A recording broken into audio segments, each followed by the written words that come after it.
আমি মনে করি যে সবচেয়ে স্বাধীন পেশা হচ্ছে শেফ পেশা। আমি Mehrun Akter Mary Khalil culinary art সেন্টারের হেড অফ ফ্যাকাল্টি হিসেবে কাজ করছি। আমার কালিনারি জার্নিটা হচ্ছে 2018-তে আমি যখন ইউকে থাকি কি আমার হাজব্যান্ড স্টাডি করতে যাই, ওই সময় আমার কালিনারি নিয়ে পড়াশোনাটা শুরু হয় লা কটন ইউনিভার্সিটি থেকে। তারপরে দেশে এসে 2020 সালে আমি আবার এনএসটিটিআই থেকে আমি 1 বছর শেফ ডিপ্লোমা করে তারপরে হচ্ছে আমি প্যান প্যাসিফিক থেকে ইন্টার্নি করে দেন আমি পেস্ট্রির উপর আরেকটা কোর্স করি। তারপরে হচ্ছে আমি ইন্টারকন্টিনেন্টাল আমি ইন্টার্নি করি কুকিংয়ের উপরে, বেকিংয়ের উপরে।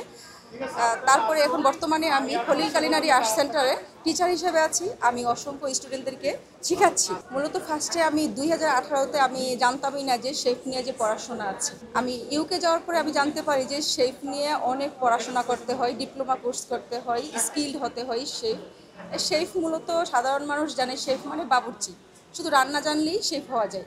আসলে শেফ হওয়ার জন্য তাকে হাইজিন জানতে হবে, হ্যাজার্ড জানতে হবে, হেসাব জানতে হবে এবং অসংখ্য পড়াশোনা করতে হবে। তাকে স্কিলড হতে হবে, কারণ আমরা যখন গেস্টদেরকে একটা ভালো ফুড দিব, আমি যদি ফুড সম্পর্কে যদি নাই জানি তাহলে আমি কি করে ভালো একটা ফুড দিব।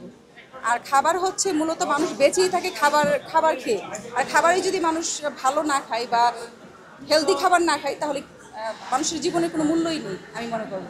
আমাদের ইনস্টিটিউটে মূলত এখন বাংলাদেশের সব বিভাগীয় শহর থেকে এবং ঢাকা থেকে সব জায়গা থেকে এডুকেটেড স্টুডেন্টরাই বেশি আসছে, যারা দেশের বাইরে চলে যাচ্ছেন পড়াশোনা করতে।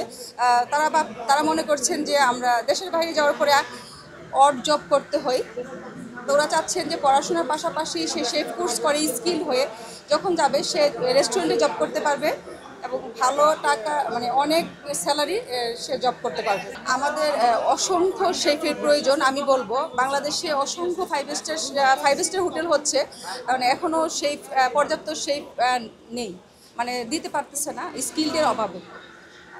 অনেকেই জানেই না যে শেফ নিয়ে যে পড়াশোনা করতে হয়।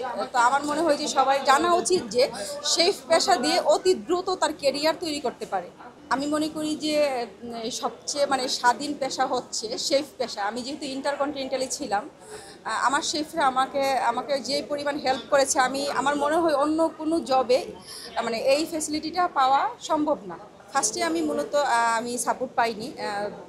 যেহেতু আমার হাজব্যান্ড অ্যাডমিন অফিসার, আমার ভাইয়া বিসিএস ক্যাডার, সবাই চাইতো যে আমি টিচার হই বা অন্য কোনো জবে যাই বা বিসিএসে যাই।